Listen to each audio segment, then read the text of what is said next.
নারীদের নিয়ে নানান কথা। এটা না বলে বরং এটা বলা যেতে পারে সমগ্র মহিলাদের মনের কথা। হতেই পারে সে ছোট্ট একটা মেয়ে, কিশোরী, যুবতী অথবা মাঝবয়সী। এই পুরুষ সমাজ নারীদের খারাপ কথা বলতে ছাড়ে না। অনেকে তো আবার মজা করে বলে থাকেন মেয়েদের মন বোঝা মুশকিল। সত্যি মেয়েদের মন বোঝা খুব মুশকিল। কেন বলুন তো? কারণ পুরুষেরা কখনোই মেয়েদের মতন হতে পারেন না। একটা মেয়ে ছোট থেকে বড় হওয়া পর্যন্ত তাদের জীবনে কত পরিবর্তন হয় জানেন? কোনোদিন খোঁজ নিয়েছেন? তা না করে সমস্ত কিছুর মধ্যে মেয়েদের দোষ ত্রুটি ধরার চেষ্টা করেছেন। তাদের সাজ পোশাক নিয়েও, এমনকি তাদের রোজগার নিয়েও নানা রকম কথা বলতে ছাড়েননি। একটা মেয়ে যখন ছোট থাকে তখন মা বাবার কাছে কত আদরে মানুষ হয়।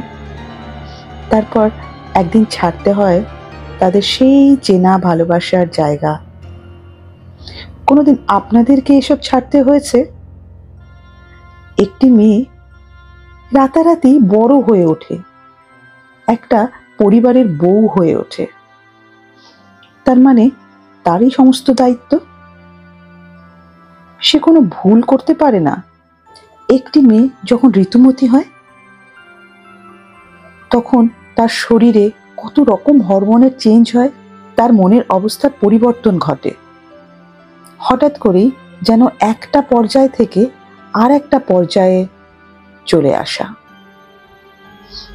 তারপর সে যখন মা হয় সেই সময় তার শরীরের মধ্যে কত পরিবর্তন হয়, কত অবলা কথা, দুঃখ, যন্ত্রণা। কখনো জানতে চেয়েছেন? তারপর সংসারের তাগিদে যখন রোজগারে নামতে হয়, কত রকমের প্রতিকূল পরিস্থিতির মধ্যে দিয়ে তাকে রোজগার করতে হয়, কত কুনজর, কত খারাপ পথ কাটিয়ে তাকে রোজগার করতে হয়। তা সত্ত্বেও কিছু পুরুষ মানুষ আছেন যারা বলে থাকেন এরা খুব সহজেই রোজগার করতে পারে। এটা নোংরা কথা, একটা নোংরা ইঙ্গিত দিয়ে থাকেন। তবুও নারীরা সবসময় চেষ্টা করেন যাতে কেউ কোনো খারাপ কথা বলতে না পারে, সেদিকে লক্ষ্য রেখে জীবন যাপন করে চলেছেন। তবু সংসারে পান থেকে চুন খসলেই সেই মহিলাদের দোষ। মেয়েদের মন বুঝতে গেলে তাদের ভালোবাসতে হবে, সম্মান করতে হবে। মেয়েদের জীবন জন্ম থেকে শেষ পর্যন্ত শুধু দিয়েই যাওয়া। তাই শালীনতা ও সততার সঙ্গে নিজের মতন করে বাঁচবেন।